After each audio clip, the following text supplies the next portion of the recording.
Hello, नमस्कार दोस्तों। मैं अर्पित शर्मा स्वागत करता हूं आपके अपने यूट्यूब चैनल श्री क्लासेज में। इस क्लास में हम राजस्थान चतुर्श्रेणी कर्मचारी भर्ती, पुलिस कांस्टेबल, वाहन चालक के लिए महत्वपूर्ण टॉपिक औसत डिस्कस करेंगे, जिसकी आज ये फर्स्ट क्लास है। इससे पहले हमने चतुर्श्रेणी कर्मचारी भर्ती के लिए काफ़ी टॉपिक्स कंप्लीट कर लिए गए हैं, जो कि प्लेलिस्ट जिनकी प्लेलिस्ट अपने चैनल पर हैं। जिन भी साथियों ने अभी तक वो टॉपिक्स नहीं देखे हैं वो अवश्य उन टॉपिक्स को देख लें और अपनी तैयारी को मजबूत करें। उन क्लासेस में हमने 0 to एडवांस लेवल के क्वेश्चंस किए हैं, ठीक है, जो कि आपकी एग्ज़ाम में आपको बहुत हेल्पफुल रहेंगे। तो आज का हमारा टॉपिक रहेगा औसत। तो औसत पढ़ने से पहले सबसे पहले हम औसत के बारे में जान लेते हैं कि औसत क्या होता है। जैसे अपन जनरल लैंग्वेज में, जनरल भाषा में समझे तो हमारे पास में 5 नंबर दिए हुए हैं, जैसे कि 1, 3, 8, 7 और 5। कितने नंबर दिए गए हैं? 5 नंबर दिए गए हैं। तो इनका औसत क्या होगा? तो औसत निकालने के लिए क्या करेंगे, इन सबको जोड़ेंगे और इनमें कितने नंबर है, 1, 2, 3, 4, 5, तो 5 का भाग दे देंगे, ठीक है। ये होता है औसत। जैसे कि 1 और 3 4 और 8 12 और 7 19 और 4 24, 24/5 आपका इसका औसत रहेगा। काटेंगे तो 4.8, तो 4.8 इसका क्या हो गया, औसत हो गया। समझ में आ गई? तो औसत होता है जितने भी आपको नंबर दे रखे हैं या जितनी भी संख्या दे रखी है, जितनी वस्तु अलग अलग दी हुई है, उन सबका जोड़ बटा वस्तुओं की संख्या, ठीक है। तो इनको बाकी जो भी है अप्रोचेज होंगी या बाकी जो टाइप होंगे उनको हम क्वेश्चंस के साथ में, फार्मूलाज को क्वेश्चन के साथ में करना सीखेंगे। स्टार्ट करें। पहला क्वेश्चन, संख्या 2, 5, 7, 6, 8, 8 का औसत क्या होगा? अभी मैंने जैसे कि बताया आपको, 2 + 5 + 7 + 6 + 8 + 8 बटा कितने नंबर है, 1, 2, 3, 4, 5, 6, ठीक है।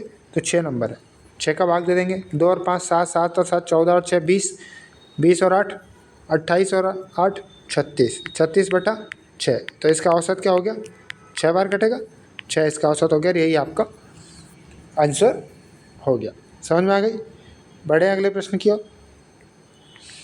अगला प्रश्न है, वो हमसे कह रहा है प्रथम 30 प्राकृतिक संख्याओं का औसत क्या होगा। प्रथम 30 यानी कि 1 + 2 ऐसे करते करते 30 तक, ठीक है। इसको निकालने का एक फार्मूला होता है। फार्मूला क्या होता है, n × n + 1/2। ये तो हो गया है इनका योग का फार्मूला। और अपने को क्या चाहिए, 30 संख्याएं चाहिए, तो बटा 30 और कर देंगे, ठीक है। n क्या दे रखा है आपको, 30 दे रखा है, तो 30 गुणा 30 + 1/2। तो ये 30 है, नीचे जाएगा तो ऊपर जाएगा, 30 हो जाएगा। 30 से 30 कट गया, 3 और 1 30 और 1 31/2, यानी कि 15.5 इसका क्या हो गया, औसत हो गया। अभी क्या करता है, हमसे यहाँ पे योग भी पूछ लेता है कभी कभी कि 1 से और 30 तक यानी कि प्रथम 30 प्राकृतिक संख्याओं का योग क्या होगा। तो योग का फॉर्मूला तो ये हो ही गया और हम उसमें 30 का भाग दे देंगे, ठीक है। वैसे अभी एक जनरली इसको देखें, इस क्वेश्चन को कैसे शॉर्ट ट्रिक के साथ सॉल्व करेंगे। तो देखिए, 1 से और 30 तक की संख्याएँ हैं, तो पहली संख्या प्लस लास्ट की संख्या यानी कि a + b/2। पहली संख्या क्या है, 1 + 30/2 यानी कि वही 15.5 आपका आंसर हो गया। यदि ये कंटिन्यूटी में दे रखा हो यानी कि लगातार दे रखा हो तो हम इस टाइप से क्वेश्चन को सॉल्व कर सकते हैं। और ये मैंने आपको फार्मूले के हिसाब से सॉल्व करना बता दिया, ठीक है। बढ़े अगले प्रश्न की ओर। 1 से 13 तक की संख्याओं का औसत क्या होगा। अब इसका भी ये देखो, 1 + 2 + ऐसे करता करता करता 13 तक जाएगा, ठीक है। अब हम इसका क्या करेंगे,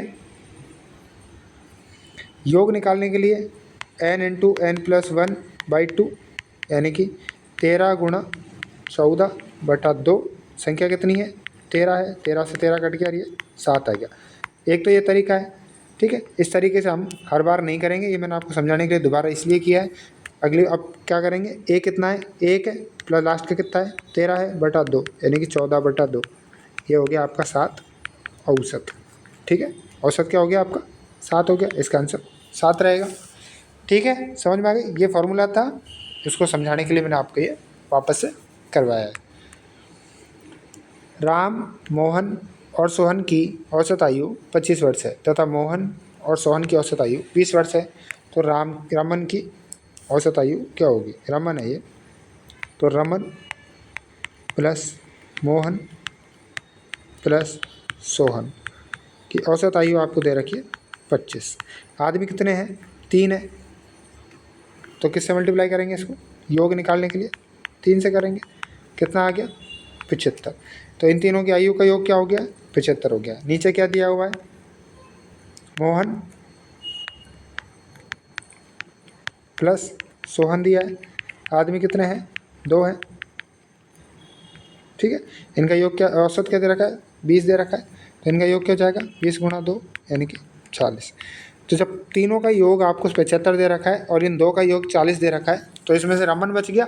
तो रमन का जो आयु है वो पता चल जाएगा। इस 75 में से 40 को माइनस कर दीजिए। 75 में से 40 कर दिया तो अपना 35। तो कितनी उम्र है इसकी? रमन की 35 वर्ष की आयु रहेगी। यही आपका आंसर है। ठीक है, समझ में आ गया? बढ़े अगले प्रश्न की ओर। राम, श्याम और हरि की औसत आयु 23 वर्ष है। राम और श्याम की औसत आयु 20 वर्ष है। हरि की आयु कितनी होगी? सेम टू सेम क्वेश्चन है पहले वाले की जैसे। राम प्लस श्याम प्लस हरि, 23 दे रखा है औसत, तो योग क्या आ जाएगा? कितने हैं? 3 है, तो 23 गुणा 3 क्या होता है? 69 होता है। नीचे क्या दे रखा है? राम प्लस श्याम दे रखा है। कितनी दे रखी है आपको? 20 दे रखी है। इनका योग क्या आ जाएगा? 20 गुणा 2 यानी कि 40। आपसे क्या पूछा है? हरि की पूछिए। ये 3 की है कितनी? 69 यानी कि 69। अरे राम और श्याम कितनी है? 40 है, तो 69 में से 40 को माइनस कर देंगे तो किसकी आ जाएगी? हरि की आ जाएगी। हरि की कितनी है? 29 वर्ष की आयु है। यही आपका आंसर है। समझ में आ गया ना? बढ़े अगले प्रश्न की ओर। ए, बी एवं सी की औसत आयु 30 वर्ष है। ए और बी की औसत आयु 25 वर्ष है। बी और सी की औसत आयु 35 वर्ष है। बी की आयु क्या होगी? अब देखिए, ए प्लस बी प्लस सी कितने दे रखे? 30। तो इसका योग क्या हो जाएगा? 30 गुणा 3 यानी कि 90। ठीक है, ए प्लस बी दे रखा है आपको, कितना दे रखा है? 25। तो योग क्या हो जाएगा? 25 गुणा 2 यानी कि 50। बी प्लस सी आपको दे रखा है कितना? 35। तो योग क्या हो जाएगा? 35 गुणा 2 ही है तो 70। अब देखिए यहाँ पे बी कितनी बार आ रहा है? 2 बार आ रहा है, यानी कि बी की क्या होगी? कॉमन आयु होगी। तो इन सब के जोड़ में से यानी कि ए प्लस 2b प्लस सी के जोड़ में से अगर हम ए, बी और सी को माइनस कर दें, ए प्लस बी प्लस सी को माइनस कर दें, तो हमारे पास में ओनली एक बी बच जाएगा। तो इनका जोड़ कितना है? 120 है। तो 120 में से अगर हम इनके जोड़ यानी कि 90 को माइनस कर दें तो ओनली बी का बचेगा। कितना रहेगा? 120 में से 90 गया तो 30, और ये 30 किसकी आयु है? बी की आयु है। यही आपका आंसर है। इसको समझाने की वजह के लिए इतना हो गया है ये, नहीं तो ये क्वेश्चन बहुत आसान है। समझ में आ गया? आपको एग्ज़ाम में इसी टाइप के क्वेश्चंस देखने को मिलेंगे। ठीक है, हालांकि हमने अभी पटवारी के लिए भी मॉक टेस्ट करवाए थे, 10 मॉक टेस्ट करवाए थे। आपने देखे भी होंगे, कुछ साथी जो पटवारी की तैयारी कर रहे थे, उन एग्ज़ाम्स में मतलब उन जो मॉक टेस्ट किए हैं उनमें से एग्ज़ाम जो हुआ अभी परसों 17 तारीख को, उनमें काफ़ी उसी टाइप के क्वेश्चंस देखने को मिले थे। अगर आपको नहीं हो विश्वास कि भाई ऐसा हुआ है कि नहीं हुआ है, तो आप एक बार जो पेपर 17 तारीख को कंडक्ट करवाया गया था वो पेपर और अपनी क्लासेस, कोई भी क्लास, ये नहीं कि सारी क्लास देखो, कोई भी एक क्लास देख लो, उसमें से उस टाइप के क्वेश्चंस आपको एग्जाम में देखने को मिले थे। तो अपने जो चतुर्थ श्रेणी कर्मचारी है भर्ती की एग्ज़ाम है उसमें भी आपको देखने को मिलेंगे क्वेश्चंस। ठीक है, बढ़े अगले प्रश्न की ओर। किसी कक्षा के 5 विद्यार्थियों के वजन 55 किलो, 65 किलो, 52 किलो, 48 किलो और 60 किलो है। उनका औसत क्या होगा? ये पहले वाले क्वेश्चन के जैसा है। कितना दे रखा है आपको? 55, 65, 52, 48 और 60। कितने लोग हैं?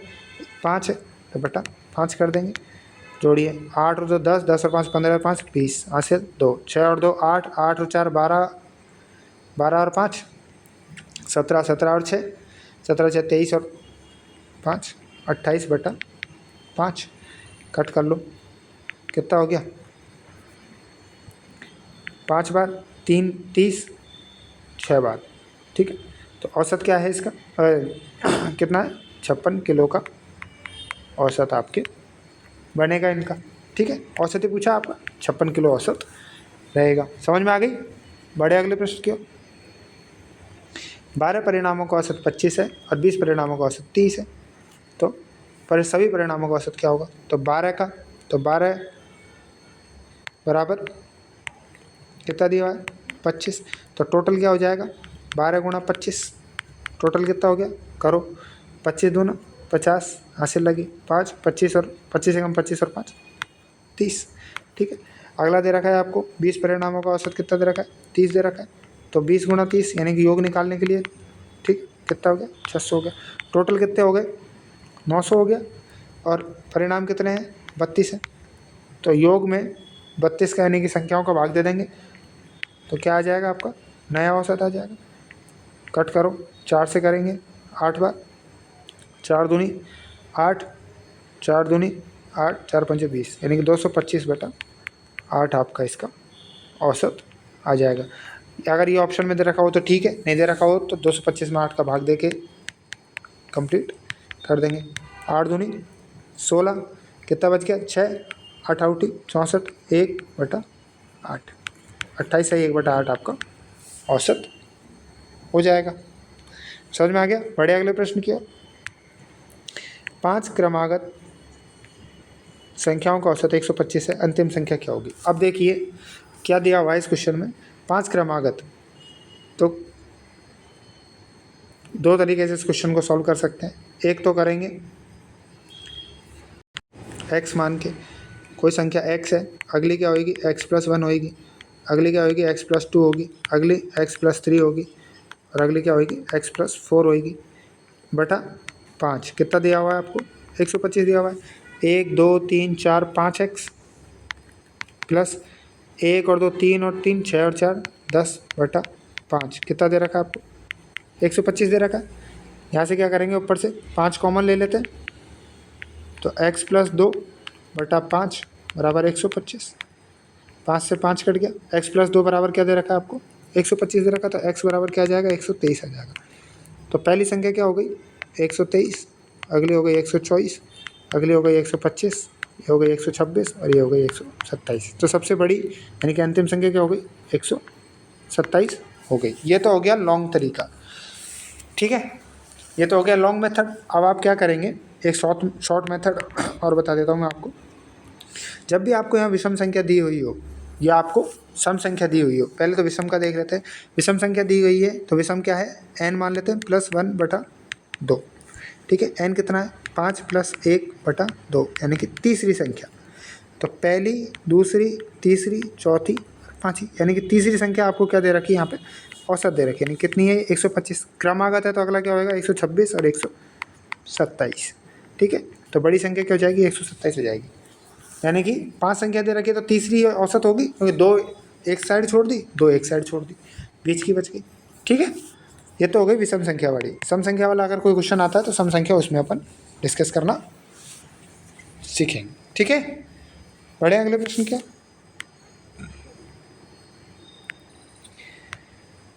1 से 30 के मध्य सभी अभाज्य संख्याओं का औसत क्या होता है। सबसे पहले तो इस क्वेश्चन को करने के लिए आपको अभाज्य संख्या पता होनी चाहिए। अभाज्य संख्या कौन सी होती है, अभाज्य संख्या वे होती है जिनमें खुद संख्या और 1 के अलावा किसी और संख्या का भाग नहीं जाता हो, ठीक है। तो 1 से 30 तक की अभाज्य संख्या देखो भाई, सबसे पहले 2 में क्या है, पहली यानी कि 2 एकमात्र ऐसी संख्या है, अभाज्य संख्या है जो कि सम है, इसके अलावा कोई सी भी ऐसी अभाज्य संख्या नहीं है जो सम होगी, ठीक है। तो ये कई बार ये क्वेश्चन पूछा जाता है आपसे कि एकमात्र ऐसी कौन सी अभाज्य संख्या है जो कि सम है, तो वो 2 रहेगी।